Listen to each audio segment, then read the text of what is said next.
Pak Jokowi itu bajunya sederhana. Paling harga 200.000, 300.000. Celana juga begitu, sepatu juga begitu. Tapi itu baju, hasrat kekuasaannya gede banget. Gitu. Nepotisme itu dilegalkan secara aturan, tapi kan secara moral bermasalah. Jokowi jadi presiden itu karena kita buat reformasi, ya kan? Kalau kita nggak buat reformasi, belum tentu. Bisa. Jangan-jangan Pak Jokowi masih jadi tukang kayu. Kita dulu sama kemana-mana naik pesawat komersil kan. Anda naik private jet. Tiba-tiba Anda masih berasa dikritik, masih berasa terzolimi. Yang bener aja dong.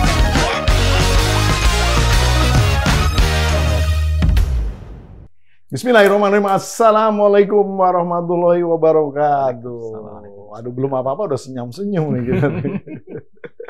Ya, kembali bersama saya Pumpi Daidato di acara podcast hanya di sini, PhD 4K, kritis, kreatif, konsisten, dan kocak. Mudah-mudahan semuanya dapat.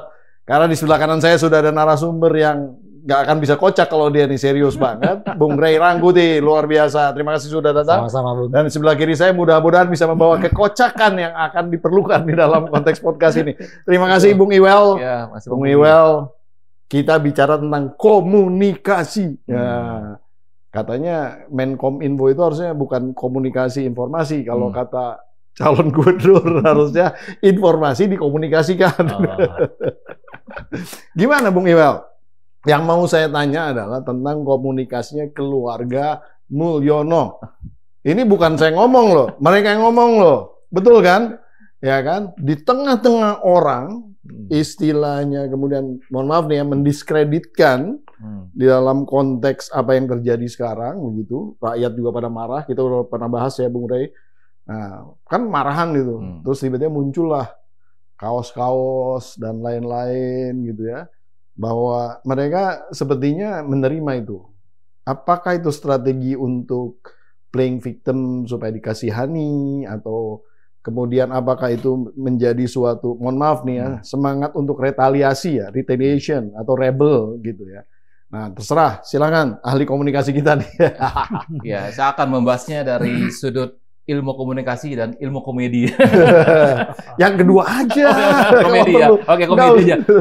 Komedi komunikasi. Iya. Jadi kan kalau kita bicara soal apa yang terjadi sekarang, itu ada dua pendekatan. Kalau pendekatan yang lama itu, ini walaupun mengatakan udah sangat klasik, kuno, tapi bisa tetap dipakai karena yang berubah itu kan medianya sebenarnya. Ya, media itu yang berubah apa? Channelnya yang berubah sebenarnya kan. Dulu kita adalah media cetak, media konvensional, radio, televisi, media cetak itu mempunyai power. Sekarang kan di media baru istilahnya ya, media sosial. Seperti sekarang inilah kita ya, sekarang kita ini, buat ya. Ya. Ada kan istilahnya itulah bad news is good news. Nah, itu masih dipakai. Itu pendekatan pertama. Pendekatan kedua adalah di era sekarang tuh content is king. Konten adalah raja. Jadi orang-orang ini sangat paham sekali bahwa mereka ini harus selalu hadir dalam konten supaya eksis.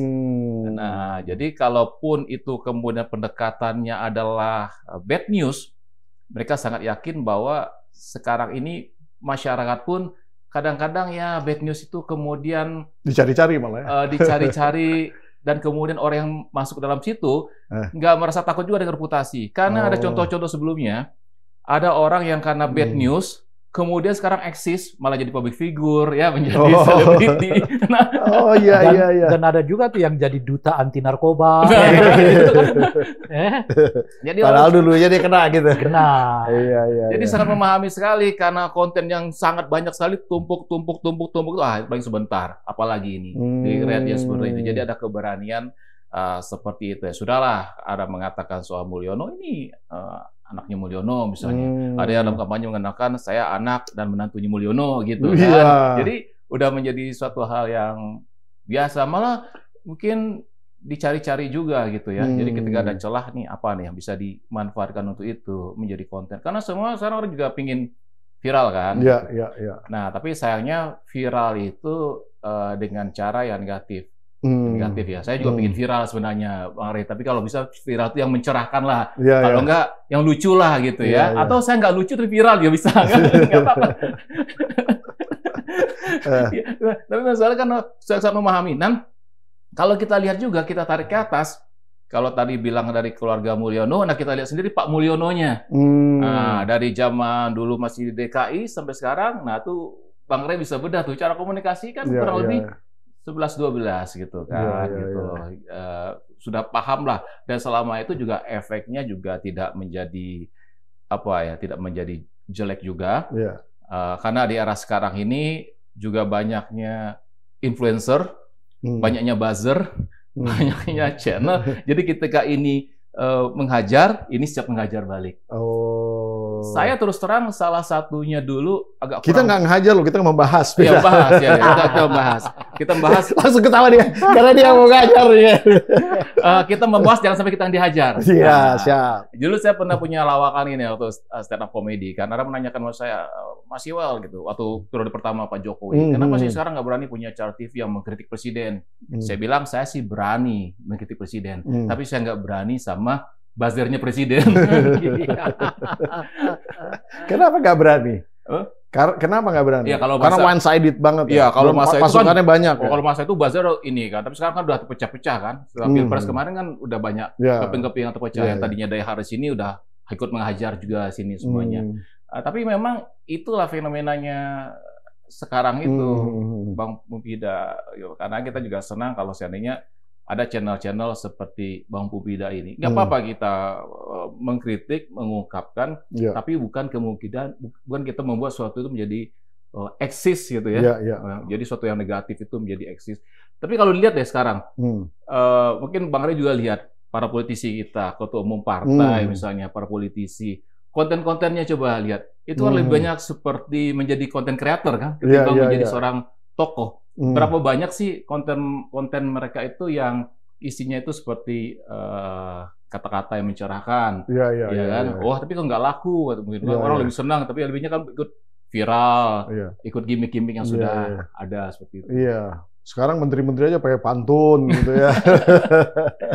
Cakep gitu-gitu dan lain-lain. Jadi itu emang supaya ini tadi kreativitasnya di situ kan. Iya betul. Iya benar. Tapi kan sebenarnya gini, ini ada semacam semangat orang, mohon maaf nih ya, lagi nggak suka-sukanya gitu. Terus kemudian dimunculin, ya kita memang ini memang keluarga Mulyono gitu.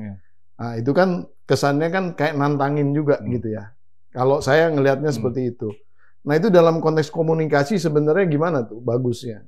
Ya, kalau saya melihat itu sebenarnya bukan nantangin sebenarnya. Bukan ya.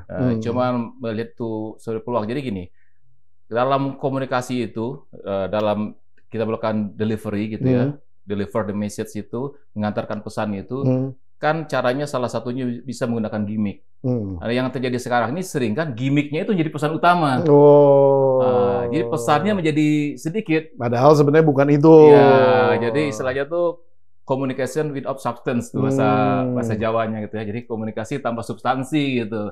Kenapa jadi gimmick ini menjadi penting? Ya karena itu tadi itu. Karena orang memanfaatkan media yang ada sekarang. Kan gini, terlalu pendek. Harus diakui kan sekarang kan kayak media-media konvensional kayak televisi gitu kan, kemudian media cetak juga malah udah nyaris nggak ada kan gitu. Itu dikalahkan kekuatannya oleh sekarang media-media baru, kayak media sosial.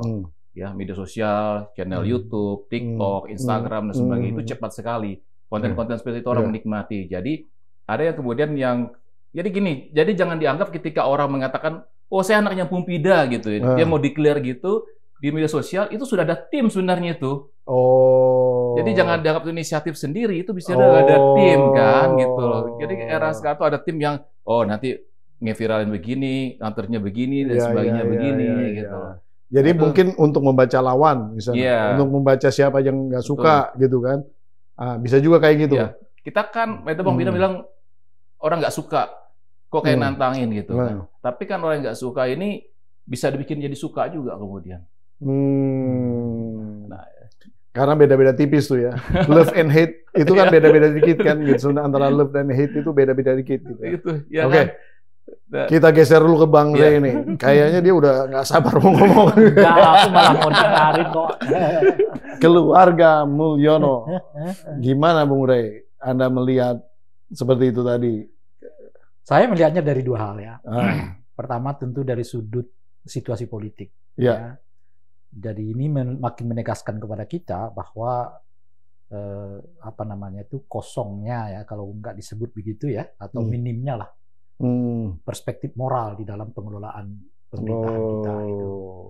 Jadi saya kira ini bukan kali pertama ya, di mana kritik-kritik publik yang sangat luas itu dijawab oleh mereka dan mungkin juga beberapa elit politik dengan meluconkannya gitu. Membuat jadi lucu kan.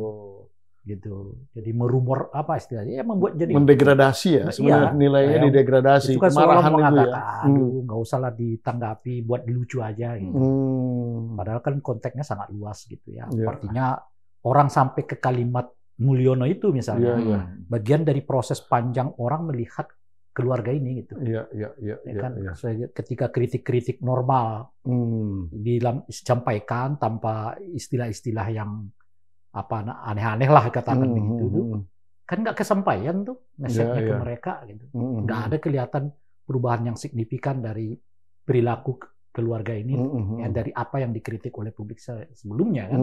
Alih-alih berubah yang ada makin kencang ya. Soal mau di pilkada lah, inilah, itulah, macam-macam dan seterusnya. Sampai kemudian muncullah istilah yang disebut dengan Mulyono itu. Dari penulis siapa, agak lupa tuh, menuliskan kata Mulyono itu, dan dengan sangat cepat diserap oleh publik.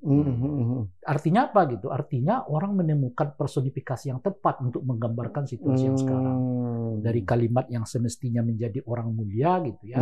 Tapi yang terdapat itu adalah sebaliknya gitu. Kan kata-kata mulia itu kan mau dinaikkan supaya kesanalah orientasi kita gitu loh, Pak. Menjadi mulia itu gitu, bukan menjadi berkuasa gitu. Jadi kekuasaan itu harus diorientasikan untuk mencari kemuliaan. Bukan kekuasaan diorientasikan untuk membuat keluarga kita menjadi besar sendiri gitu. Itu kan sebetulnya kritik yang muncul itu gitu. Nah, kritik itu didengar oleh mereka, tapi ditanggapi dengan cara yang lucu itu tadi kan. Ada yang Putra Mulyono gitu ya, dan sebagainya gitu. Itu yang pertama, yang bagi saya itu menunjukkan itu tadi minusnya ya, pandangan moral, perspektif moral yang saya kira bukan kali pertama kan, bahwa misalnya ya nepotisme itu dilegalkan secara aturan, tapi kan secara moral bermasalah itu menurut saya gitu kan. Sebagai contoh tuh, pada level itu aja mereka berani kok, apalagi cuma level yang begini-begini. Kira-kira gitu loh Pak. Level yang sebagai pemimpin dia harus nyontohkan tidak semua yang boleh itu harus dikerjakan gitu. Iya kan? Dalam ilmu fikih Islam bahkan itu kan etika itu harus menjadi yang nomor satu. Betul, kalau mau mulia tadi. Ya, jadi bukan sekedar hal haram dalam Islam itu, tapi ada sunnah dan makruh. Iya kan? Jadi halal dan haram itu kan memang udah teksnya. Betul. Boleh nggak boleh itu udah ada kewajiban, nggak ada. Tapi menyadari bahwa tindakan ini baik dan tidak baik itu kesadaran kognitif gitu loh. Nah mestinya kita udah sampai ke situ. Memang ini dibolehkan, tapi buruk bagi demokrasi. Kan? Nah itu dalam bahasa fikihnya itu yang disebut dengan makruh itu tadi kan. Memang dibolehkan, tapi dikerjakan buruk. Gitu loh kira-kira itu. Nah itu yang pertama. Dan model yang kayak begini nih sudah mulai agak lazim. Terakhir kan kita dengar pernyataan salah satu ketua umum partai politik kan, dalam hal ini adalah Golkar gitu, partai Raja Jawa. Sebelum ada baru lagi, apalagi yang mana yang tuh? mengatakan ya kita harus menang apapun caranya, iya kan? Kalau caranya harus melanggar aturan, ya langgar aturan asal tidak ketahuan. Kan kira-kira gitu. Kan lagi viral hari ini kan, pernyataan itu. Itu menunjukkan kepada kita minimnya pandangan moral. Jadi ada ketua yang mengatakan langgar asal nggak ketahuan, gitu kan? Tapi ada juga model yang lain, apa itu? Kalau aturan menghalangi tujuan kita, ubah aturannya. Itu seperti MK kan, 40 tahun kan, iya kan, ngalangin tujuan kan, ubah ya kan, putusan MA 30 tahun, ya kan, diubah dari pendaftaran ke pelantikan kan, gitu. Jadi dan bukan kali pertama, termasuk kan tata cara penyusunan Omnibus Law itu kan dinyatakan oleh MK tidak sesuai dengan aturan kan, sehingga minta dikoreksi lagi kan. Nah jadi ada dua model tuh. Model pertama melanggar asal nggak ketahuan. Model yang sebelumnya ya kan, kalau aturan yang membuat terhalang, aturannya harus diubah. Jadi bukan tujuan kita yang terhenti. Iya, Gitu. Aturannya yang harus diubah untuk membuat kita sampai kepada tujuan. Ini luar biasa pragmatis sekali. Itu yang saya sebut nggak ada minus moral gitu. Saya Iya. seringkali menyebut model orang yang seperti ini adalah pemimpin yang memahami demokrasi dengan cara yang minimalis gitu. Apa yang minimalis itu? Yang penting nggak melanggar aturan. Iya kan? Yang kalau apalagi dibolehkan aturan. Jadi nggak ada pertimbangan apakah tindakan ini baik atau tidak baik bagi negara. Nggak ada pertimbangan itu. Sebab baik dan baik itu udah moral itu tadi. Udah di tataran etik yang kita sebutkan itu. Nah itu yang pertama. Nah yang kedua, model kayak begini nih lumayan efektif sebelumnya dan mungkin karena itulah di copy paste lagi. Waktu orang dulu menyebut asam sulfat. Iya, diadaptasi lah. Diadaptasi justru ya dipakai baju, ya kan dipakai kaos, ya. Lalu disebut-sebut calon presiden asam sulfat, Samsul, ya. Dan memang efektif saat itu untuk justru menarik minat publik, menarik simpati publik gitu. Nah mungkin ada ingatan atas peristiwa itu yang membuat keluarga ini mencoba mencontohnya lagi dengan iklim, suasana dan berbeda ya sebetulnya. Dan situasi yang berbeda. Gitu. Kalau dulu memang mereka kelihatan adalah orang yang tanda kutip seperti dizalimi. Jadi semua hujatan-hujatan, kritik macam-macam dianggap orang adalah ketika mereka buat lelucon, dianggap oleh orang mereka sangat lapang dada. Sekarang situasinya berbeda. Orang melihat mereka bukan lagi warga yang terzalimi, bukan keluarga yang mereka sudah elit sendiri gitu loh. Bukan seseorang yang istilahnya sederhana lagi ya. Iya, bukan keluarga yang mainnya sederhana. Private jet. Mainnya private jet, baju macam-macam dan seterusnya itu bermerek semua ya kan dan sebagainya. Jadi waktu Samsul itu orang masih melihatnya ada orang yang dizalimi. Gitu. Sekarang mereka transformasi dengan sangat cepat menjadi bagian elit yang kurang lebih sama dengan elit yang lain gitu loh, yang dikritik publik selama ini gitu. Tentang cara hidupnya, cara berpakaiannya, macam-macam dan seterusnya itu. Dalam situasi yang berbeda itu mereka masih pakai pola lama gitu loh. Pola ketika mereka itu dipandang sebagai orang terzalimi itu tadi kan. Nah, sekarang ketika mereka melucukan itu, meleluconkan hal yang kita sebutkan tadi, yang ternyata tambah kritik publik. Karena situasinya beda. Anda udah beda loh dengan masyarakat yang selama ini membelamu gitu loh. Anda udah menjadi level tersendiri. Dulu kita sama-sama makan roti yang harganya 10.000 gitu loh. Sekarang Anda makan roti 10.000 mahal amat. Misalnya lah, itu kan udah kelasnya agak ini sedikit. Roti itu lebih murah dari itu. 400.000 kita masih 10.000. Tiba-tiba Anda dikritik, Anda merasa masih terzalimi. Yang bener aja dong. Kita dulu sama kemana-mana naik pesawat komersil kan. Anda naik private jet. Tiba-tiba Anda masih berasa dikritik, masih berasa terzalimi. Yang bener aja dong ya kan. Nah kayak gitu-gitu loh maksudnya. Jadi mereka nggak menyadari masyarakat yang dulu backup mereka selama Samsul itu adalah masyarakat yang sekarang mereka tinggalkan secara passion, secara macam-macam itu. Jadi dulu masyarakat yang bela mereka itu mendefinisikan, oh dia adalah kita gitu ya. Sekarang dia udah beda, ya kan? Dia jauh sekali melampaui kita berkali-kali lipat gitu loh. 4L kali ya. 4L. Lu lagi dan sebagainya.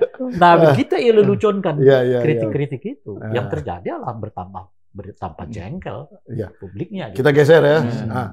Kan komedian nih, lucu gak tadi tuh? Justru saya pikir Bang Ali ini ternyata dia yang lucu. Dia lucu ya. Saya juga sadar juga lucu juga. Dia tergantung situasi ya. Jadi kita bikinlah situasi beliau nyaman untuk lucu ya. Oke silakan lanjut lagi. Jadi tadi misalnya dalam konteks yang ekstrim tadi, terus kemudian memainkan pola yang disampaikan, kira-kira bakal efektif nggak untuk ngebalikin orang jadi seneng lagi? Mungkin nggak ada caranya itu. Maksudnya dari segi komunikasi ya kita lihat. Dari segi komedi juga nggak apa-apa. Saya terinspirasi dengan apa yang disampaikan oleh Bang Ray tadi itu. Jadi komunikasi itu prinsipnya adalah mulia dan memuliakan. Ya, dan kalau Bang Ray, misalnya kita dari daerah manapun, misalnya saya dari Padang, menggunakan kata Aden, kita Bang Ray itu nggak pantas ya Aden, gitu kan. Saya Ambo, Itu kan komunikasi itu pesan-pesan itu memuliakan. Ya, di mana daerah apapun ada itu kan. Kayak di Jawa Barat, Jawa Timur semuanya. Apalagi ngomongnya ang-ang gitu nggak boleh. Waang gitu kamu nggak boleh kan. Paling kalau saya tuh udah pumpi, nah, gitu ya, seperti itu kan. Saya misalnya niat saya baik, saya Mari, udah makan belum? Makan nggak pantas itu kan. Mari sudah makan. Nah, itu komunikasi memuliakan. Tapi di tempatnya Bang Rey dulu kayak gitu nggak apa-apa. Teriak-teriak gitu dia udah biasa ya. Teriak manggil beda. Rey, udah makan belum? Itu teriak kan. Tapi intonasi itu pun diatur masih, diatur seperti itu. Nah, lelucon juga itu memuliakan. Karena lelucon itu mengajak kita ini untuk menertawakan diri sendiri.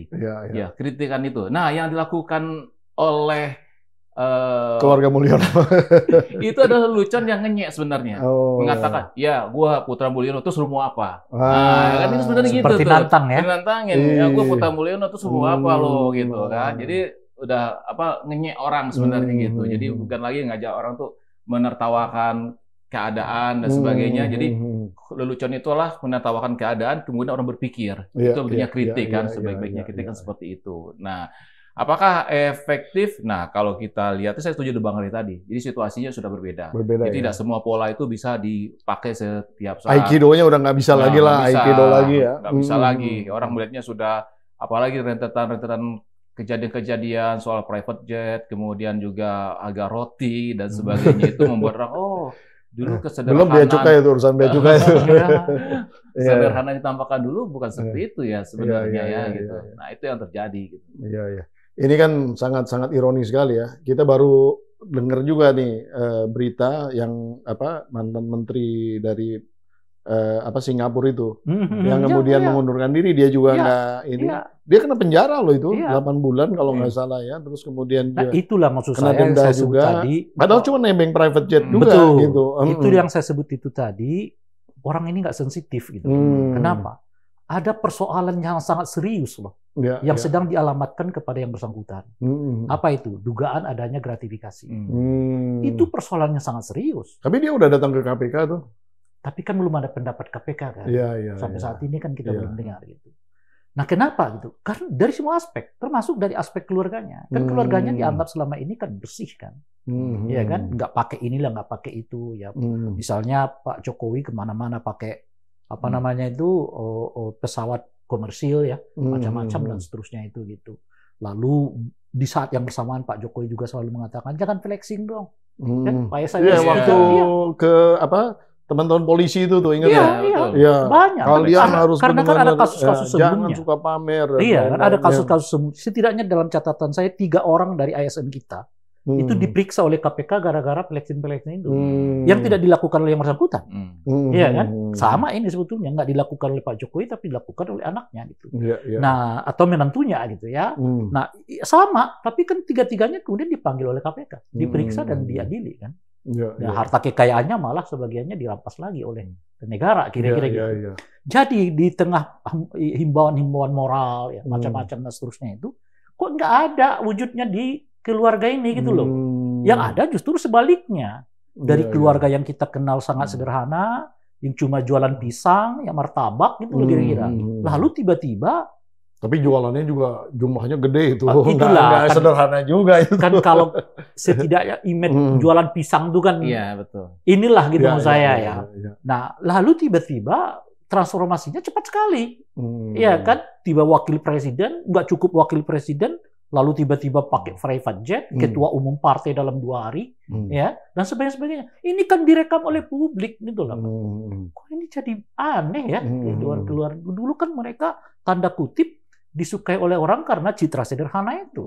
Anak yang nggak mau main politik lah, anak yang inilah beda pilihan dengan bapak lah, macam-macam. Terus ini 100% beda semua nih.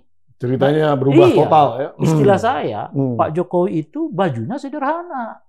Paling harga 200.000, 300.000. Celana juga begitu, sepatu juga begitu. Tapi itu baju, hasrat kekuasaannya gede banget. Gitu. Ini lucu nih. Ini harusnya jadi. Ini harusnya jadi nih. Harusnya jadi. Benar.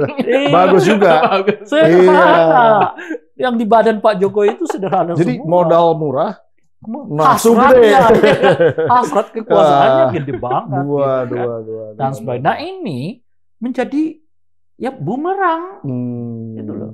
Karena apa yang dilihat oleh publik itu sekarang berbeda dengan apa yang dicitrakan setidaknya dalam 9 tahun terakhir ini kan. Kok yang paling susah itu dipahami cepat sekali perubahannya itu. Betul. Ya itulah yang membuat kemudian orang bertanya-tanya. Beberapa bulan terakhir aja itu ya sebenarnya. Iya. Makanya kan kemudian jadi pertanyaan, jangan-jangan memang selama ini citra aja begitu. gitu loh. Iya. Padahal yang sesungguhnya gaya hidup mereka yang sekarang ini gitu loh. Karena cepat sekali kan, seperti tidak ada adaptasi gitu loh. Orang kan sampai ke level itu kan adaptasi dulu mestinya kan. Dari gaji 1 juta ke 2 juta berubahlah kelakuannya kan. 2 juta ke 3 juta. Belum lah 1 juta sama 2 juta belum berubah. Misalnya saya begitu loh saya. Orang itu kan by proses gitu loh ya. Perubahan 1 juta ke 10 juta baru berubah tuh. Enggak, 1 juta ke 2 juta juga adalah perubahan sedikit gaya hidup. Ya belanjanya kan? beda lah. 2 juta ke 3 juta. Ini tidak kayak lompat gitu loh. Dari yang gaji 1 juta sudah olah-olah udah 20 juta gitu loh kira-kira. Kan? Semua orang jadi terkejut. Maka orang jadi bertanya, dari mana duitnya? Nah, muncullah kasus Freypad itu kan. Dugaan ada penerimaan gratifikasi. Lalu dijawab oleh mereka dengan lelucon. Padahal itu persoalan yang serius. Itu yang saya sebut tadi, ya kan, minimnya standar moral itu gitu. Di negara-negara yang Anda sebutkan tadi, masalah. Berat banget itu. Di negara-negara Eropa. Penjara loh. Jangankan gratifikasi. Telat 2-3 menit aja rapat dia mundur. Jadi anggota kabinet gitu loh. Di Jepang itu langsung bunuh diri kadang-kadang. Kalau ini memang apa namanya itu ya, dugaan gratifikasi itu amat serius. Dan itu yang persoalan yang amat serius juga di bangsa ini. Itu kan gratifikasi, suap, korupsi satu jenis nih. Itulah persoalan kita di bangsa ini sekarang. Bukan sistem politik, bukan ini. Gimana ngilangin yang 3 ini gitu. Sekarang dialamatkan kepada keluarga mereka. Alih-alih dijawab dengan apa namanya itu tuntas, yang ada adalah mereka meluconkannya gitu. Gimana nggak jengkelnya, nggak tambah jengkelnya orang. Padahal isu yang sangat serius. Ya di Korea Selatan, Perdana Menteri diseret lagi ke pengadilan. Padahal kasusnya sudah sangat lama kan. Dan itu juga dilakukan oleh mantunya gitu. Presiden bukan Perdana Menteri. Presiden Korea Selatan yang bukan Perdana Menterinya gitu. Jadi Bung Iqbal, wah luar biasa. Walaupun yang belakang nggak lucu juga, tapi awalnya lucu.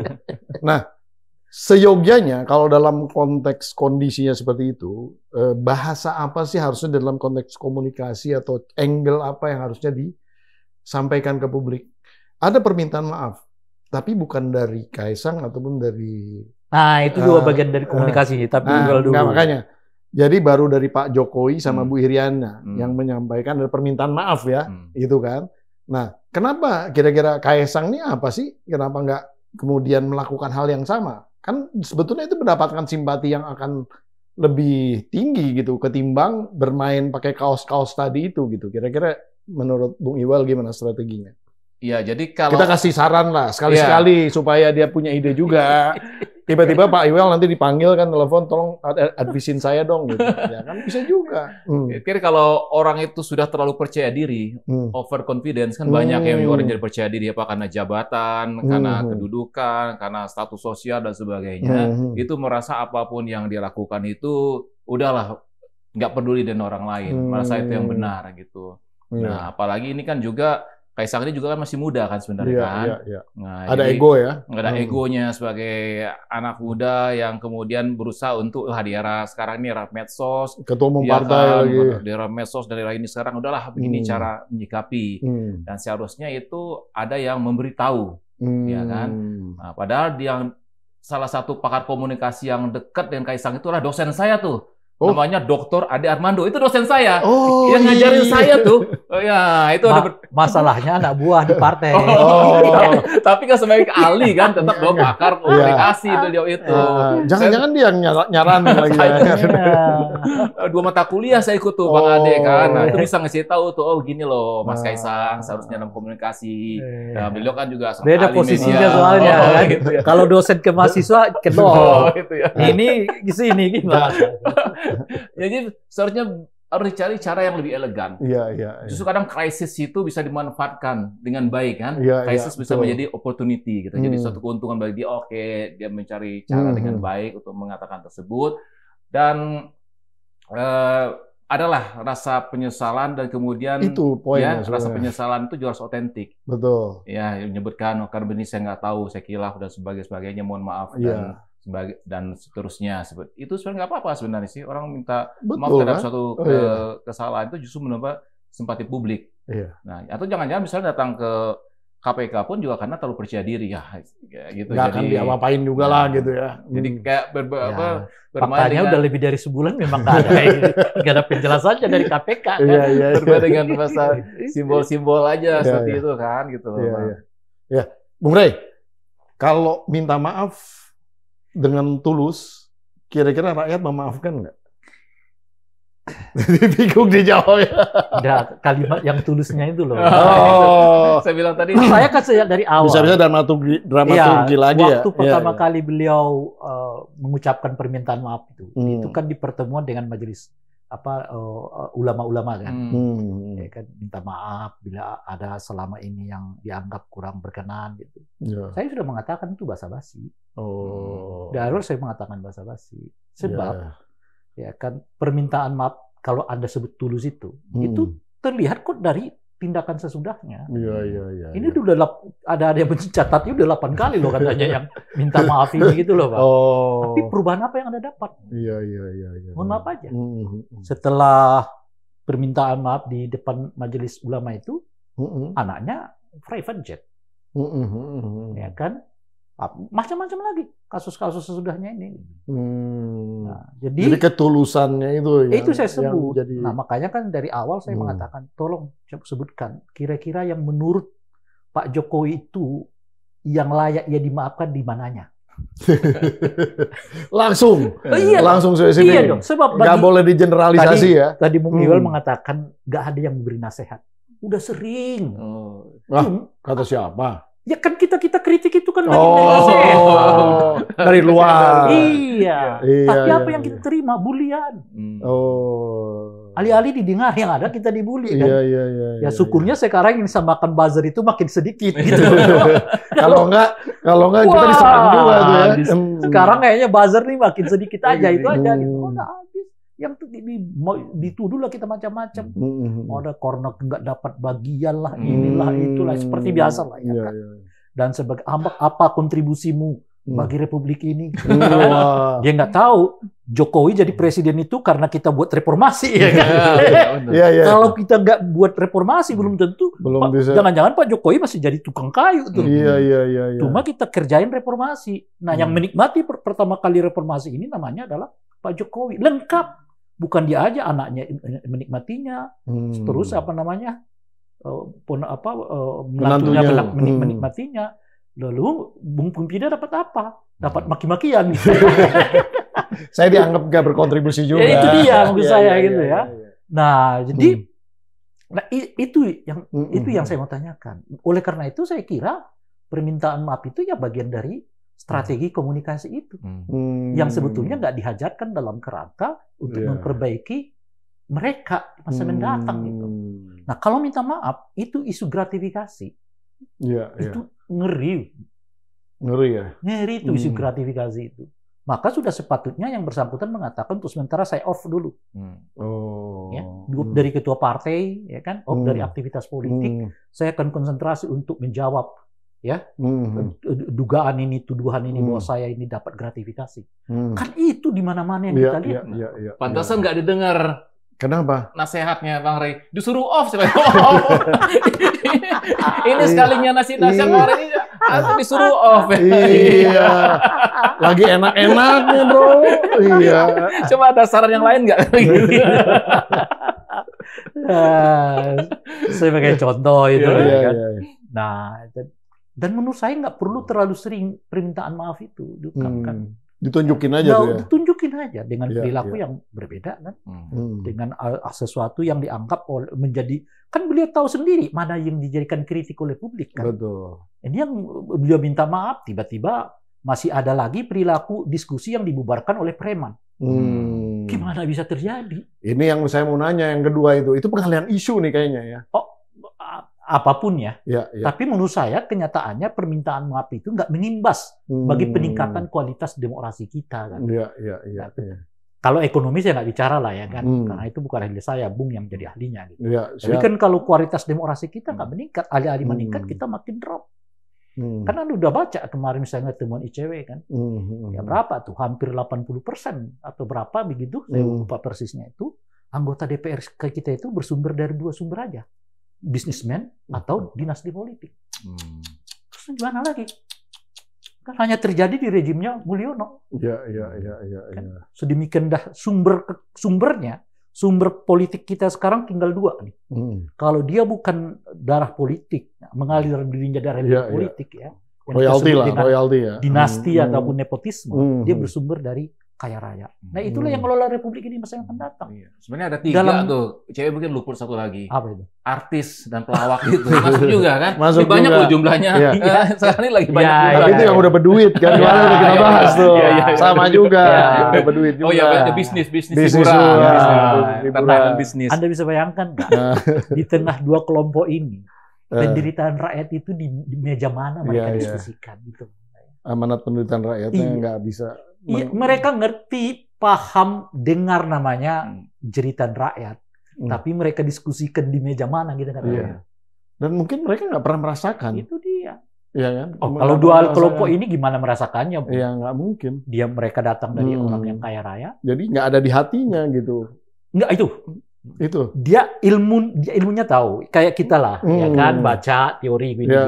Tapi karena kita nggak pernah merasakan itu, nggak semendalam orang yang lahir dan tumbuh di dunia yang seperti itu gitu.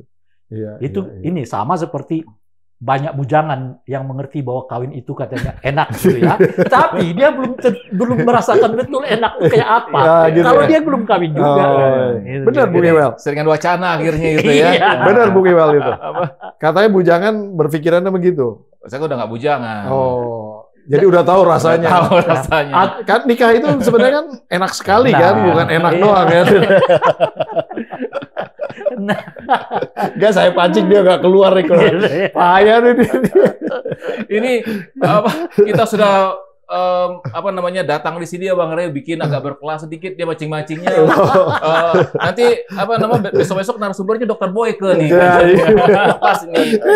Pumpida mau nanya apa Pumpida? Dr. Boyke. Nanti saya undang benar Dr. Boyke. Sama email juga ya. Bicara tentang ini buat Dr. Boyke. Nih temanya penetrasi politik.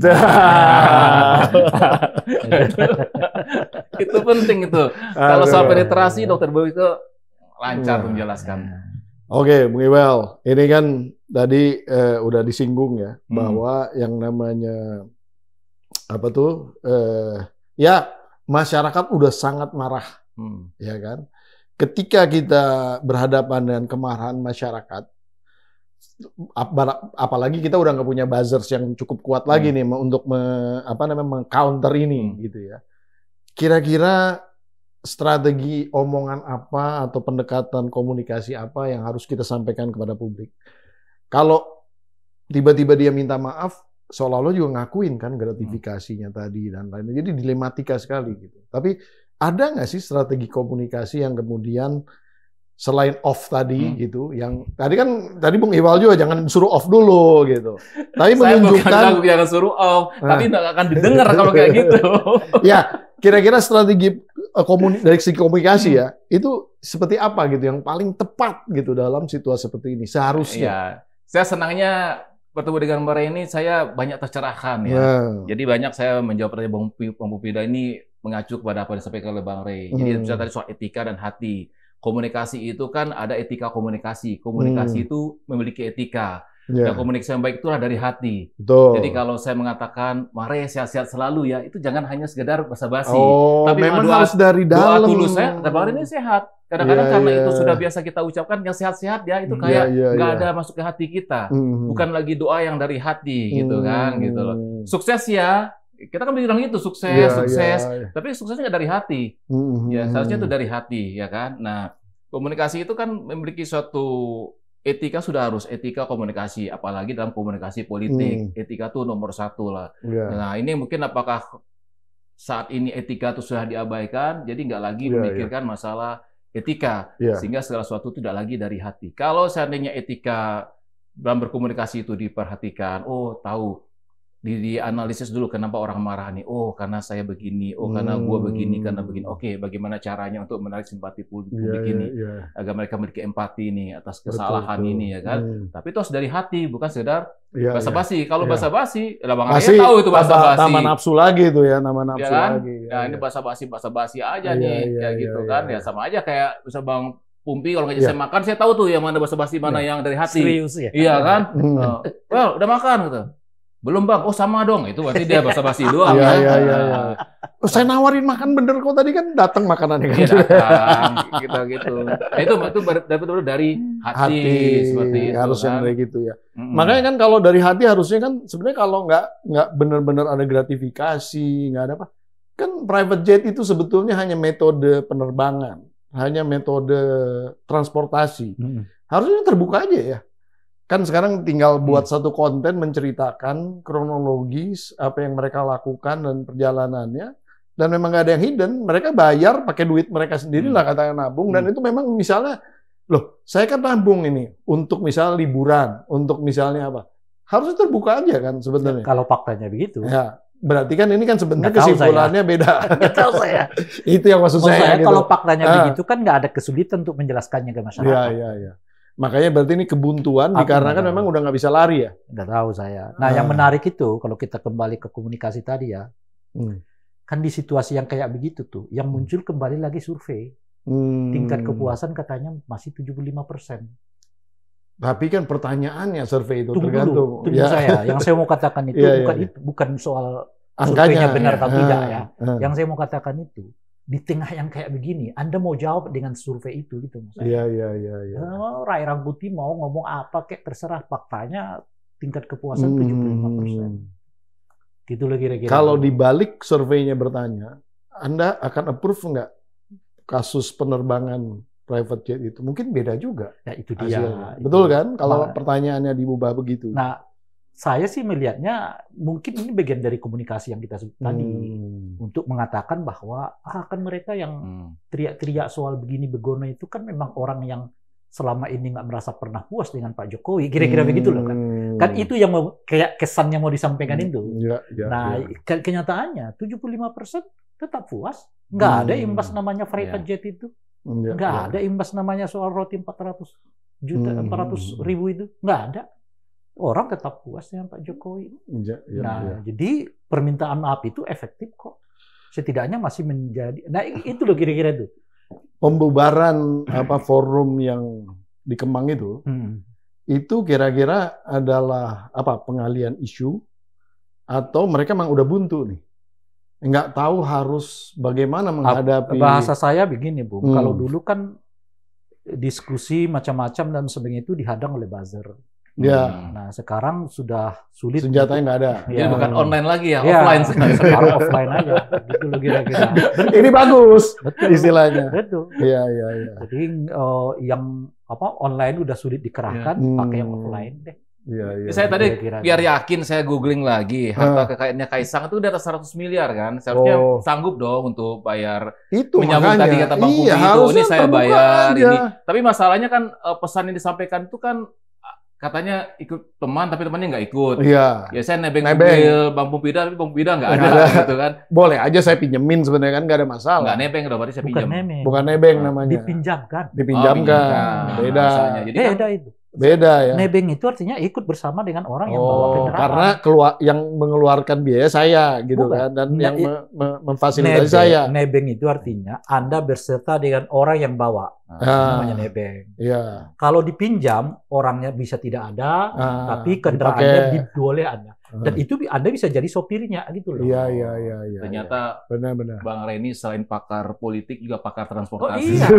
Kan kalau yang tahu antara nebeng sama nggak nebeng. Nebeng itu ada jadi penumpang. Iya. Nah, yang bawa si pemilik. Itu namanya nebeng. Tapi kalau Anda dipinjamkan, Anda bisa jadi penumpangnya, tapi juga bisa jadi sopirnya. Tapi kok Menteri Kominfo menerjemahkan nebeng itu seolah padahal komunikasi kan? Gimana tuh Kominfo bisa gagal paham tentang nebeng ini ya? Nggak tahu saya. Nggak tahu ya. Sebab sepanjang yang fatal loh itu. Sepanjang yang saya kenal beliau ini, adalah relawan yang Loyalis. bukan, ya loyalis kalau ada jabatan. Oh. Kan sempat mogok. Oh. Jadi kalau nanti udah nggak dapat jabatan belum tentu nggak tahu saya. Ya, kan sempat mogok. Iya, siap. Akan membubarkan diri katanya. Oh, iya, ingat baru saya. Jadi wamen kan. Naik jadi menterinya sekarang. Iya. Tapi itu kita butuhnya ini, Bang. Butuhnya sekarang kita para politisi, apalagi masih muda, itu harus bisa menjadi inspirasi juga bagi anak muda sekarang itu.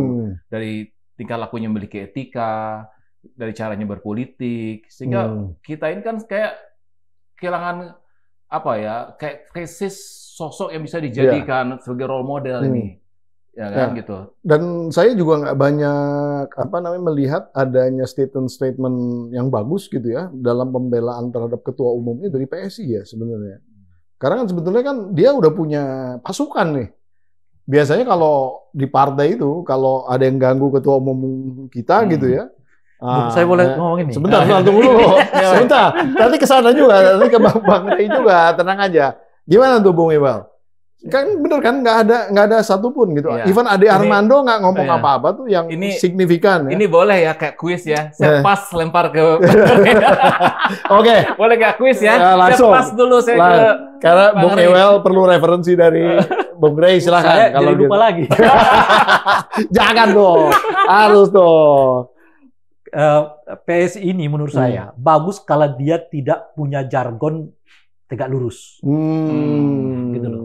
Ketika dia tidak pada jargon tegak lurus itu, menurut saya dia bagus.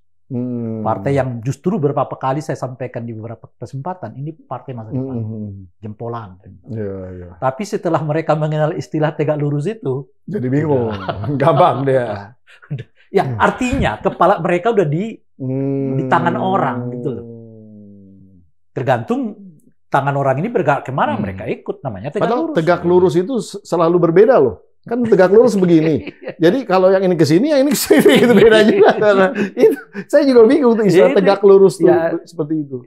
Nah setelah itu menurut saya partai ini nggak akan berbeda dengan partai yang lain, sama aja ujung-ujungnya gitu. Dan lebih parah lagi ketika mereka bisa membuat orang dalam 2 hari jadi ketua umum. Poinnya sebenarnya pertanyaan saya lebih ke arah apakah sebenarnya disapproval dari masyarakat itu juga sebenarnya secara nuansa kebatinannya di PSI sama sebetulnya. Sehingga memang waduh ini mainannya ketua umum gua nih, tapi gua nggak setuju juga. Cuman nih gua nggak bisa ngapa-ngapain karena rakyat juga yang kita hadapin gitu. Kira-kira gitu mungkin. Ya mungkin situasi itu terbangun ya. Saya nggak tahu persisnya. Faktanya nggak ada yang melenceng. Yang bicara gitu. Nggak ada yang berbeda. Yang ahli berbeda, yang ada orang yang kita kenal selama ini malah ikut-ikutan seperti melegitimasi tindakan-tindakan yang dilakukan oleh sang ketua umum. Misalnya kan acara Kaisang di Tangerang yang bawa yang Banten, acara partai itu makanya nggak ada yang mengingatkan ini sensitif loh, situasinya udah beda dan sebagainya. Yang ada mereka seperti menepuknya, menggore-gorekannya. Ya ada komentar. Termasuk menurut saya misalnya mereka nggak muncul ke depan untuk mengatakan Mas Kaisang siap mempertanggungjawabkan budget. Nah itu yang sering juga saya kritik. Ini kan partai yang ketika isu soal private jet, ya, kemudian isu soal apalagi sebelumnya itu yang orang rame-rame demonstrasi undang-undang pilkada yang kemudian dibatalkan paripurnanya, kan di tengah itu muncul soal kenapa sih masyarakat ribut undang-undang pilkada, tapi RUU perampasan aset nggak keluar, nggak didorong, kok ada massa yang rame-rame untuk mendorongnya gitu. Untuk isu itu jelas inginkan sebetulnya mau nimpe isu soal pilkada. Tapi untuk 2 isu itu saya mau mengatakan begini, undang RUU perampasan aset itu ya kan ada di 7 partai politik pendukung Pak Jokowi. Kenapa nggak kejadian? Tanya Pak Jokowi sebagai orang yang didukung oleh partai-partai ini. Kan kira-kira gitu ya. 7 loh itu. Karena kita kecualikan dulu PKS sama PDI dalam konteks ini. Kan, gitu ya. Itu satu. Nah yang kedua, itu juga yang saya kritik kawan-kawan. Kalian ini kemana-mana kencang sekali berbicara tentang RUU perampasan aset.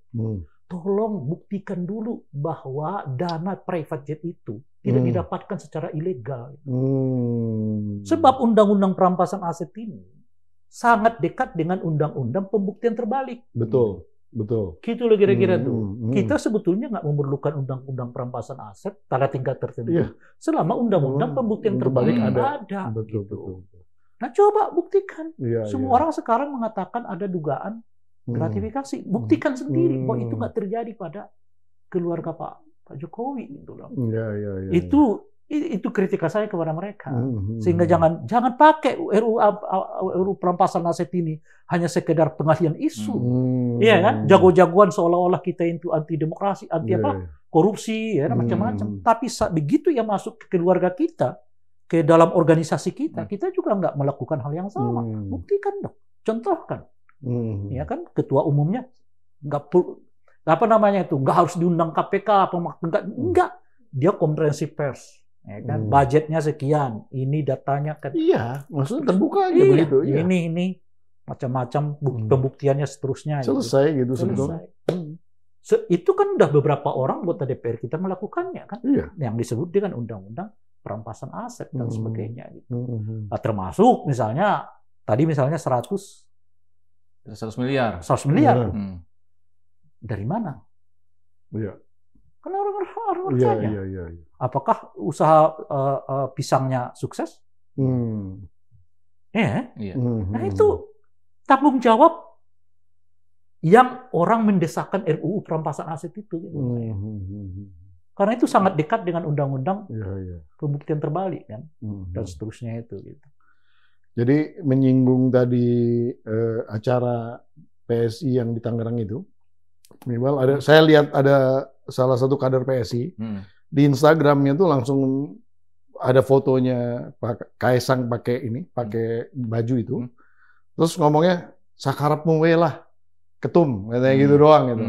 Nah, ada yang protes ya? Ya sebenarnya bukan protes, tapi lebih sakarepmu we lah ketum. Oh iya. Berarti sebenarnya internalisasi di mereka juga nggak final juga itu. Iya, ada. Mungkin tetap ada. Lu kasih kesempatan ngomong dulu nanti. Enggak gini. Langsung biar nyambung. Saya langsung masuk. Mungkin tetap ada. Tetapi nggak sekuat orang yang justru mengorek-orekannya itu menurut saya. Iya. Itu. Nah, kalau menurut Bang Pida gimana tuh? Lu bukan host, gue yang host. Dia selalu jadi host, saya jadi narasumber. Biasanya kebalik sekarang. Nggak, kan bisa jadi juga gini kan.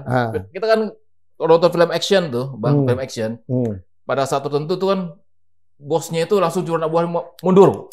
Yang maju langsung bosnya, ini biar gua hadapin deh gitu. Iya. Saya bisa juga gitu kan. Wah, ini udah lu mundur semua dah, langsung. Iya. Tapi jarang tuh film action begitu. Ada kalau biasa terakhir aja bos lawan bos gitu kan, tembak-tembakan gitu. Jadi ya mungkin juga melihat bos lah ini kayaknya panggung gue nih udah mundur dulu seperti itu juga kan. Iya. Dan kalau dalam partai politik pasti lah ya, tidak semuanya kan.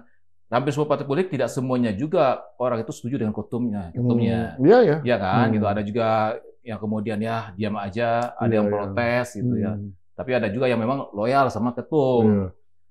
Tapi kalau saya jadi anak muda, kita nih anak-anak muda nakal soal zaman dulu. Nah, ketika melihat sesuatu yang tidak sesuai dengan norma, tidak sesuai dengan keadaan yang ya ideal gitu, kan kita punya idealisme dong, yang anak muda pasti kita ribut. Pasti kita ribut. Iya. Saya kira saya udah disayangannya tuh nggak ada yang ribut gitu loh. Saya kira saya udah cerita di sini dulu ya. Iya, DPR betul. baru kan. Iya. Bedanya DPR awal-awal anggota DPR awal-awal reformasi, mereka bisa tampil ke depan melawan keputusan partainya gitu loh. Iya. Enggak, kami nggak setuju. Nah, saya melakukan itu berkali-kali. Itu makanya. Itu terakhir saya lihat itu di kasus Bang Senturi. Ya, nah, salah Bang satunya. Senturi ke sini sudah sami nawatokna semua nih. Sama ada kasus pilkada, saya ngelawan juga waktu itu. Pilkada yang lewat DPRD.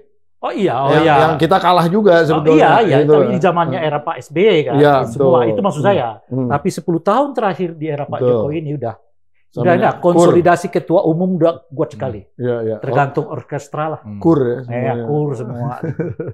Kan sudah bicara seperti itu. Gimana Bung Ebal ngelihat situasi seperti ini? Sehat nggak demokrasi kita ini? Nah itu saya mau nanya Bang Pumpida nih sebagai yang pernah di situ gimana tuh sekarang itu sehat nih?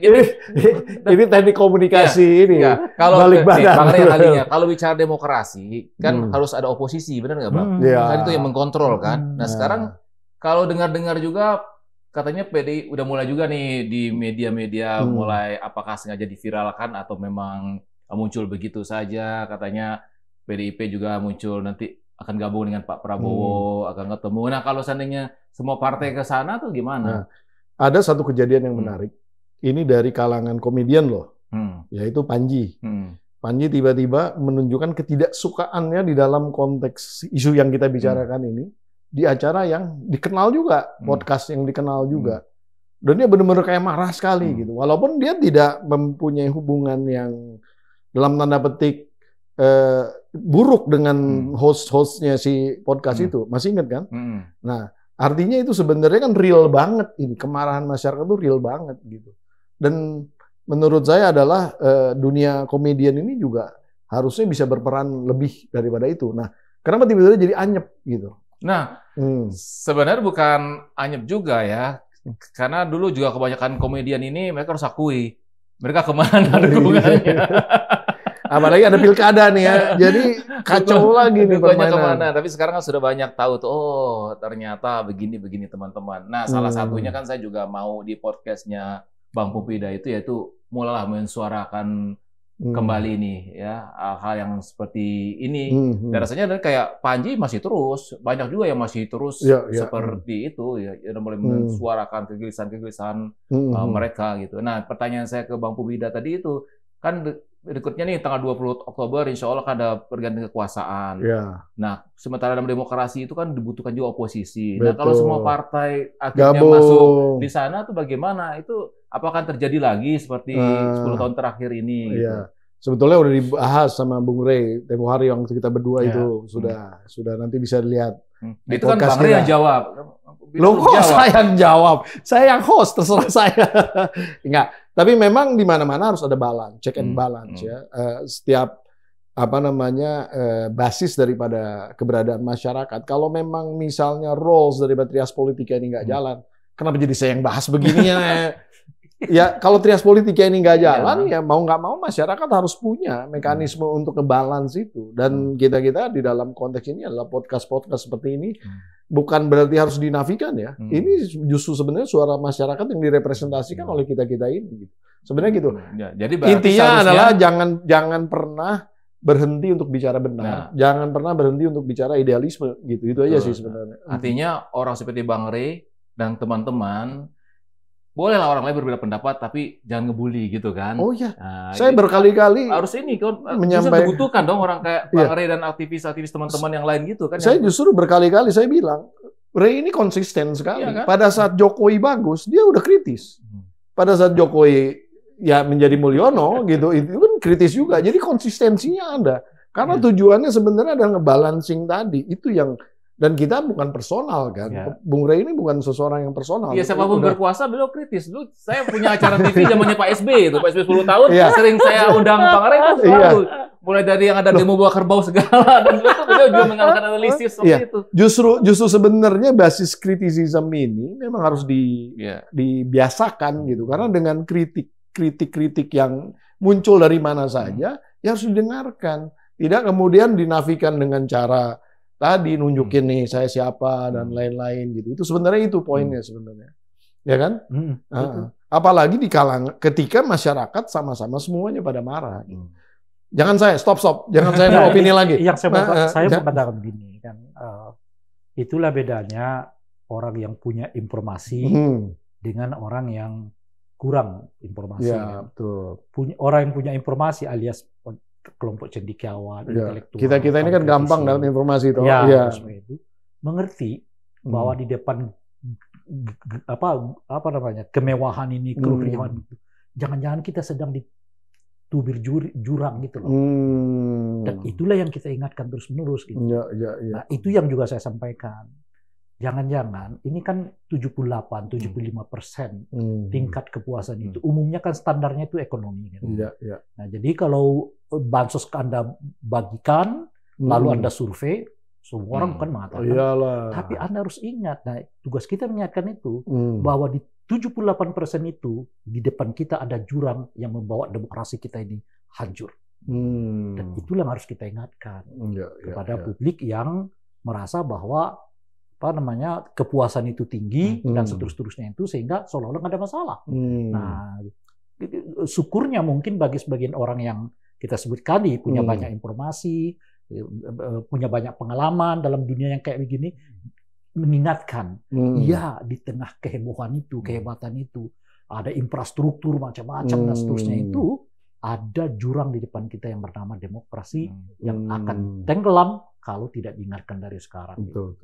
Nah, ini yang menurut saya, oleh karena itu betul-betul memang harus ada kelompok, mau namanya itu partai, ya, civil society macam-macam, yang tetap harus mengingatkan. Nah, kita bersyukur kali pertama misalnya dalam sejarah Republik menurut saya, bahkan di era Orde Baru nggak pernah kita lihat sedemikian besar kelompok intelektual yang bersatu mengatakan, di depan kita ini ada jurang yang sangat besar yang bisa menenggelamkan demokrasi kita. Nah, bersama dengan surat itulah 3 periode jadi gagal. Penambahan masa jabatan presiden jadi gagal. Dan bersyukur di tengah itu ada seorang ibu yang teguh memegang prinsip konsistensi cukup 2 periode, gitu kan. Bahkan karena sikapnya itu dia berpisah dengan keluarga Mulyono ini gitu loh Pak, berpisah gitu karena sikap itu, tapi dia menerimanya gitu. Nah, kita berharap peran-peran seperti itu tetap dipegang oleh PDI Perjuangan, ya kan, karena mereka sudah di dalam pemilu ini ternyata berada di posisi ketiga calon presidennya, posisi pertama di legislatifnya. Memang kalau konteksnya eksekutif, ya mereka mestinya berada di jalur oposisi, gitu ya. Oleh karena itu kita berharap PDI tetap mengambil jalur oposisi. Harus ada yang tetap mengingatkan 3 periode tidak baik, gitu ya. Di depan kita ada jurang demokrasi yang sangat dalam kalau kita nggak kelola bersama-sama, dan nggak mungkin kita mencapai Indonesia emas kalau yang menguasai Republik ini hanya dari 2 sumber. Mereka yang kaya raya dan juga mereka yang produk dari dinasti gitu. Dan nggak mungkin kita akan mencapai negara emas itu. Karena bagaimana menjadi negara emas kalau 90% aset negara itu hanya dikelola oleh 2 kelompok ini gitu. Oleh cuman 10% rakyat Indonesia dan 90%-nya adalah rakyat yang tetap melata gitu. Dan Anda lebih tahu kan situasi kita sekarang justru nggak tumbuh kelas menengah. Alih-alih tumbuh yang ada adalah kita makin anjlok kelas menengah. Daya belinya menurun. Daya beli menurun. Dan tidak mungkin dalam kondisi kayak begitu itu, ya kan, kita mencapai Indonesia emas dengan pertumbuhan kelas ekonomi kelas menengah yang bukan tumbuh, yang malah adalah turun gitu loh kira-kira, bukan, dan seterusnya itu. Nah, menurut saya ini beban Pak Prabowo. Saya tadi Anda sudah menyebutkan tadi itu, sejak dari awal saya sudah mengkritik Pak Jokowi. Saya masih ingat tuh karena di beberapa media online dimuat pernyataan saya itu, gaya kepemimpinan Pak Jokowi ini saya bilang 11-12 dengan gaya Pak Harto. Apa itu? Mendahulukan hal yang bersifat fisik, lalu membelakangi hal yang bersifat rohani. Yang fisik itu kan infrastruktur macam-macam. Yang kelihatan lah. Yang kelihatan. Yang rohani ini adalah demokrasi. Dan ternyata 5 tahun terakhir dan bahkan 1 tahun terakhir ini makin luar biasa. Bukan hanya sekedar mendahulukan infrastruktur, tapi kalau hajat dan tujuan mereka terhalang, ubah aturannya gitu loh. Itu yang menurut saya luar biasa gitu. Nah, ini mungkin yang kita ingatkan kepada Pak Prabowo, Republik ini nggak akan kemana-mana kalau selalu cara pendekatannya timpang. Ruhani dulu baru jiwa, baru raga, itu juga nggak keliru kan? Atau raga dulu baru ruhani, nggak bisa. Maka tantangan Pak Prabowo ke depan menurut saya 2. Bagaimana ia meningkatkan kembali standar demokrasi kita, gitu ya. Saat yang bersamaan tentu ya mengelola ekonomi kita supaya lebih baik. Dua-duanya harus maju karena itu yang diamanahkan oleh para pendiri bangsa kan. Bangun jiwanya, bangun raganya gitu.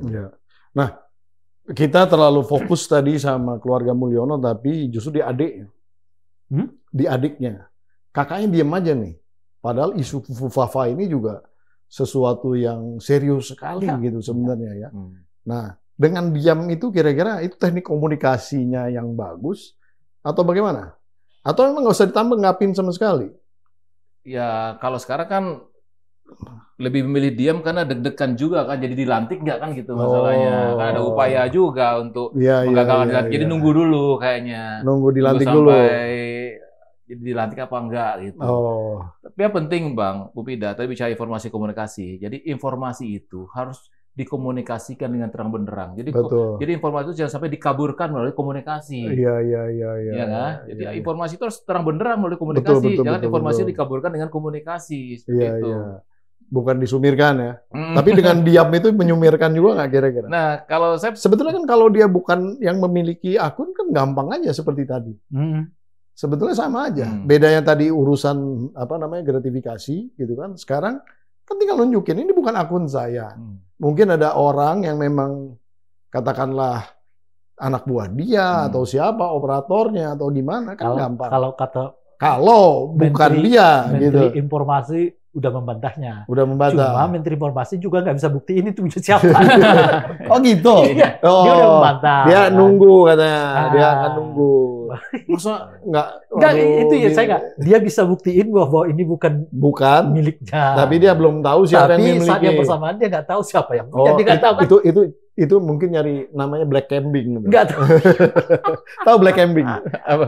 Black camping. Oh, kambing hitam. Iya, kira-kira gitu. Bukan saya ngomong loh, black camping saya ngomong. Kambing hitam. Nah, gitu. Jadi kalau mobil bisa begitu ya. Jadi Bung Pupida, nggak usah kita suruh ngelawak lah. Lihat menteri-menteri ini aja buat kita ketawa. Ya, kalau kata Bung Iwal. Gimana Anda nggak ketawa? Ini bukan punya Iwal loh. Terus siapa yang punya? Nggak tahu. Ini bukan punya dia. Iya. Tapi siapa punya nggak tahu juga gitu. Itu gimana tuh, ya kan? Ya itu komunikasi. Sebenarnya tadi informasi itu ya kan harus dikomunikasikan terang benderang. Dan transparan. Jadi informasi itu jangan sampai dikaburkan oleh komunikasi. Iya, gitu. Iya. Nah, itu. Seperti katanya serangan itu juga karena urusan Fufafa sebenarnya infonya kan supaya meredam juga gitu. Karena kan kenceng banget tuh Fufafa dikesudutin. Nah, sayangnya nih yang bicara itu kebanyakan politisi gitu. Maksudnya yang mengkonfirmasi ini memang ahlinya sih. Bung Roy Suryo itu ahlinya, tapi kan politisi dia. Sehingga keabsahannya itu juga menjadi ya kan kalau orang ngelihat ahli tapi tidak ahli yang profesional yang tidak tersentuh politik itu mungkin objektivitasnya akan lebih tinggi ketimbang seseorang yang memang udah jadi figur politik gitu ya kan itu kan agak berbeda juga betul kan kalau misalnya dalam konteks komunikasi apalagi dalam konteks keahlian ya kalau dalam hal ini seharusnya benar itu yang bicara itu adalah ahli yang tidak terafiliasi dengan kepentingan politik manapun harusnya iya. Tapi seharusnya kalau dilihat dari sekarang itu Roy Suryo, tapi masih di Demokrat nggak dia? Ya intinya kan bagaimanapun juga dia figur publik yang memang sudah berkecimpung di politik sudah lama. Kan kalau masih Demokrat kan sekarang udah ke sana sebenarnya. Iya itu dia. Bisa itu juga dilihat bahwa ini bicara berdasarkan keahliannya seharusnya gitu. Iya kan? Bukan karena keberpihakan di dalam konteks gitu. Ini. Tapi kan kalau Demokrat memang tidak di dalam posisi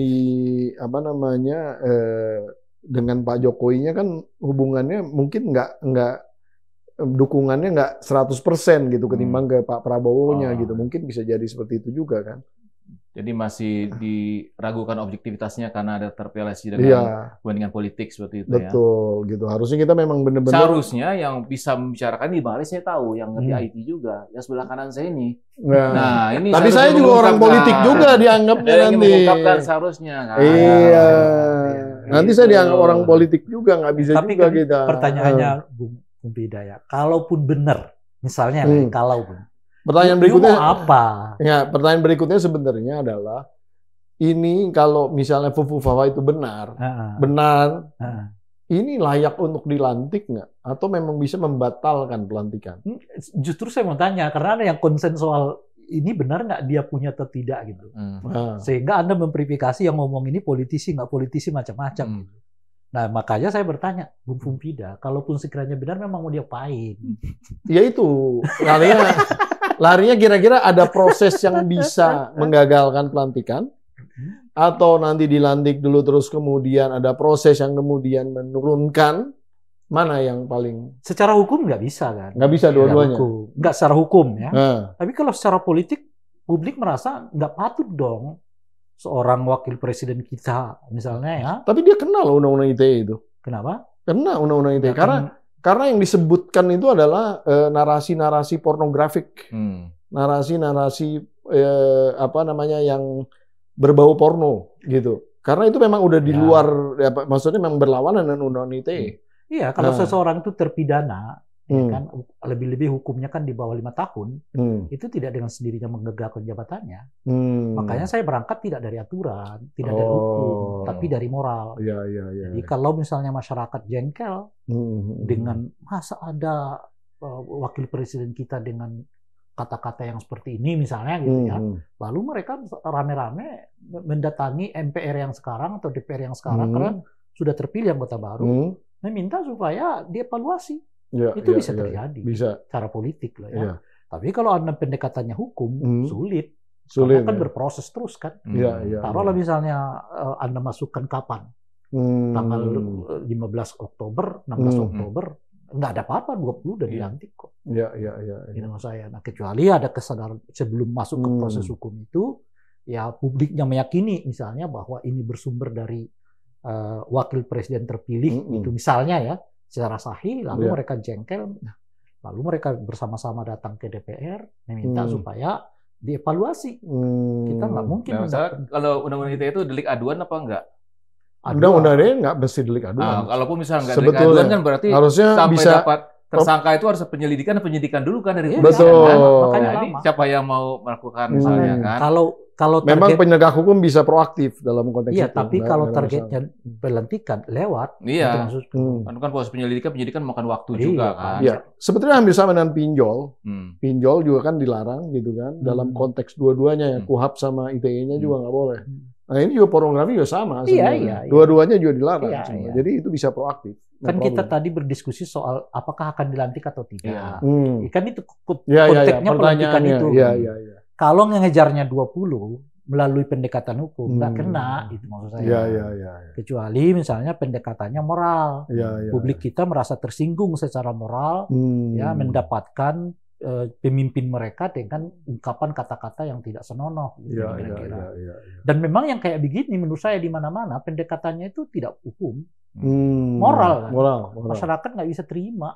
Misalnya presidennya yang berbohong, misalnya gitu presidennya yang hoax gitu, dan sebagainya. Termasuk ingat loh ya, Pak Prabowo pernah mengalaminya ketika pencalonan 2019 yang lalu kan, ada berita hoax yang menyebar, lalu Pak Prabowo tampil, kenyataannya tidak benar kan?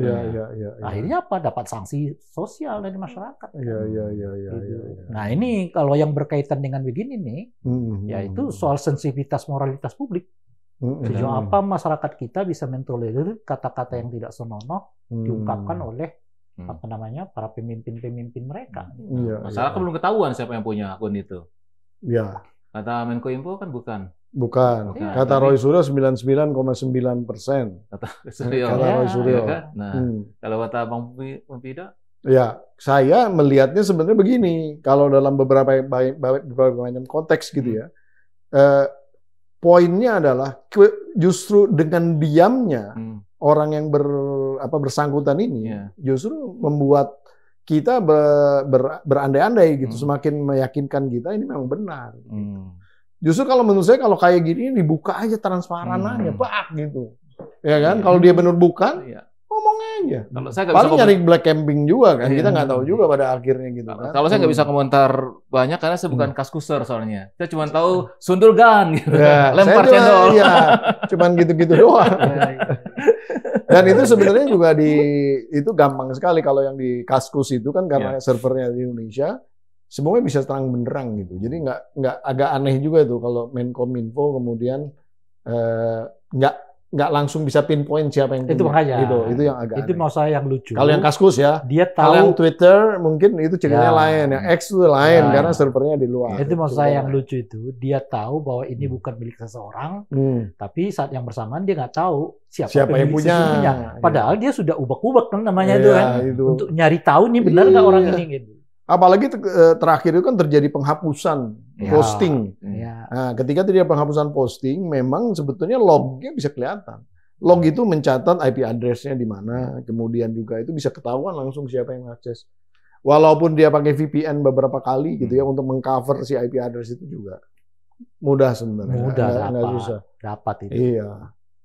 Ya sebenarnya kayak pinjol gitu ngadepinnya gampang kok sebenarnya semuanya nih.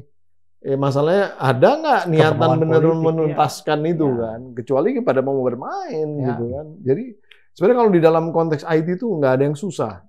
Masalahnya kepentingannya yang terlalu berbagai macam ada di situ. Dan teknologi kita juga udah memadai untuk melacak gitu. Iya, sebenarnya nggak mesti melibatkan pemerintah pun juga. Buktinya netizen itu bisa kebuka semua.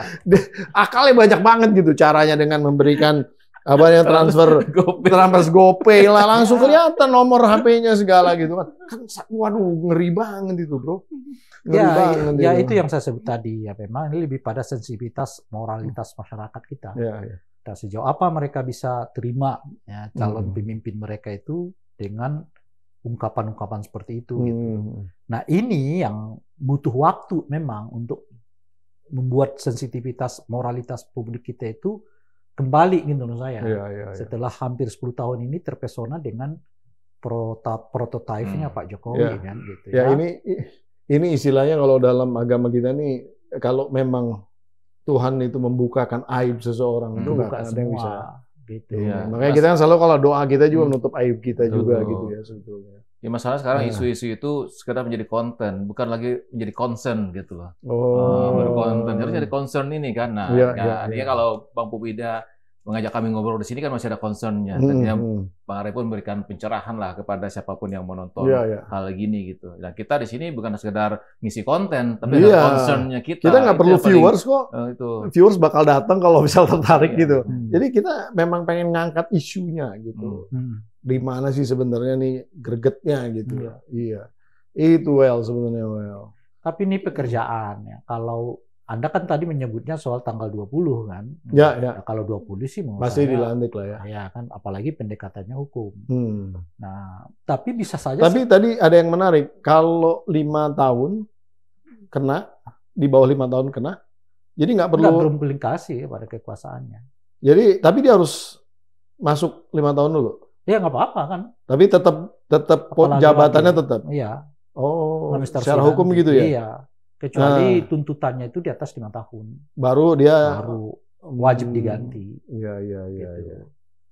Ya karena ini memang nggak fatal sih dalam konteks pelanggaran, artinya bukan felony gitu dalam bahasa Inggrisnya ya. Ini misdemeanor aja. Tapi memang melanggar. Ini pidana. Hanya memang bukan pidana berat. Iya, bukan pidana kan. Beda sama gratifikasi itu berat. Pidana berat. Dan gitu ancamannya di atas 5 tahun. Ya. Pidananya kemungkinan besar 5 tahunan. Karena itu dewan sendirinya dia harus diganti. Mau tidak mau gitu. Wah, luar biasa kita membahas dalam sekali. Kok nggak ada lucu-lucunya, Wel? Ngelucu dong, Wel. Kan kita udah sebutkan. Kita tonton hari-hari ini udah lucu. semua. Sebenarnya banyak loh yang disampaikan Pak Ray itu lucu. Menggelitik sebenarnya gitu. Nah, misalnya yang mana? Dia nonton lagi nih. Tonton lagi. Iya. Nah, baik, kalau begitu ini luar biasa saya ucapkan. Ini paling panjang nih kayaknya. Panjang ya? Panjang. Nggak kerasa. Masa sih? Iya nih, berapa jam tadi ini kayaknya. Ada sejam lebih? Ada sejam. Oh ya, cukup lah. Ya, silakan Bung Iwal untuk memberikan closing statement-nya dan dilanjutkan oleh Bung Ray nanti. Silakan, Bung Iwal dulu. Iya, dalam komunikasi itu kan perlu kita perhatikan juga dalam masa etika. Ada etika komunikasi. Nah, komunikasinya juga harus dari hati, termasuk komunikasi politik. Jadi kalau mengaburkan informasi itu suatu hal yang mudah, tapi di era sekarang ini, di era media sosial, netizen yang rajin sekali, warganya yang rajin sekali, maka informasi yang disembunyikan itu dia pasti akan muncul kembali dengan sendirinya. Entah dari mana, tak disangka-sangka gitu. Ya, jadi yang paling penting itu bukan menyembunyikan informasinya, tapi berlaku yang sebagaimana mestinya. Berlaku sebagaimana mestinya. Jadi artinya perilaku seorang tokoh itu, apalagi sudah menjadi tokoh jadi panutan masyarakat, jadi perlakunya juga merupakan satu informasi. Dia mengkomunikasikan dirinya itu bukan hanya dari kata-kata, tapi juga dari perbuatannya. Betul. Gitu. Silakan, Bung Ray. Saya sih sebetulnya merasa iba atau apa gitu. Saya nggak tahulah bahasa yang paling tepat menggambarkannya. Yang saya mau katakan itu begini. Inilah presiden sepanjang reformasi yang di ujung kekuasaannya lebih banyak kontroversinya daripada hal-hal yang positif tentang beliau yang diceritakan gitu. Nah, tapi itu sesuatu juga yang nggak terhindarkan. Karena ini juga lah presiden yang paling banyak mendorong keluarganya masuk ke ranah politik dengan berbagai cara. Gitu. Nah, konsekuensinya beliau sedang menanggung semua beban politik itu ke dalam dirinya, dari menantunya, anaknya, ya, macam-macam dan seterusnya itu gitu. Nah, jadi ya itu tadi saya nggak mestinya di ujung kekuasaan ini kan beliau ditepukin orang ya. Ya. Gitu ya, bagus itu. Nah, kalau kita lihat kemarin di DPR, ya. Anda sendiri udah lihat lah secara langsung kan, begitu nama beliau disebutkan tidak terlalu tinggi tepuk tangannya, apalagi kita yang dengar nggak kedengeran. Ya, mungkin kalau kita di DPR langsung mungkin ada, ya. Karena kita nonton di TV gitu, malah seperti nggak kedengar. Tapi bukan TV yang ngejailin tuh, ngurangin volumenya. Tapi berbeda saat nama Prabowo misalnya disebutkan, itu kedengaran jelas tepuk tangan orang dan sebagainya. Jadi ada survei yang menyebut tingkat kepuasan 75%, tapi saat yang bersamaan beliau yang dibicarakan tentang beliau adalah bukan suksesnya, tapi kontroversinya. Gitu. Saya nggak tahu, mungkin itu jalan yang dipilih oleh beliau, mau diapakan oleh kita kan? Daripada dibicarakan sukses saya, lebih baik bicarakan kontroversi saya. Luar biasa, Bung Rey, terima kasih, Bung Iwal, terima kasih banyak ini. Ini seru juga, ngeri-ngeri sedap lah nih podcastnya kali ini. Tapi ya paling tidak kita berharap bahwa apa yang kita bicarakan ini bisa memberikan gambaran yang secara clear di dalam konteks tadi. Ketulusan di dalam konteks pemerintah, ketulusan di dalam konteks kebaikan, ketulusan di dalam konteks berkomunikasi, dan lain harus secara genuine muncul dari perilaku. Bukan hanya sekedar apa yang disampaikan secara verbal. Baik. Sobat Forum, tadi adalah diskusi yang sangat menarik tentunya dari acara kita, podcast Hanya di Sini, kritis, kreatif, konsisten, dan kocak. Kocak sekali kalau ada Bung Iwal tentunya. Tapi ternyata Bung Rey luar biasa kocak juga. Nah, PhD 4G dan tentunya saya host Pembeda Hidayatullah mengucapkan terima kasih. Terus nonton ya PhD 4G ini, makin lama kita makin seru. Tujuan kita bukan untuk mengulik-ngulik atau bergosip ataupun kemudian menjelek-jelekan seseorang, tapi ada hal-hal yang sifatnya idealisme yang tetap harus kita suarakan. Ada hal-hal yang memang menjadi concern, tadi istilahnya Bung Iwal itu, dari masyarakat harus kita suarakan terus. Karena supaya tujuannya satu, masyarakat tidak mudah lupa. Wabillahi taufiq wal hidayah. Wassalamualaikum warahmatullahi wabarakatuh. Sampai nanti. Luar biasa. Terima kasih.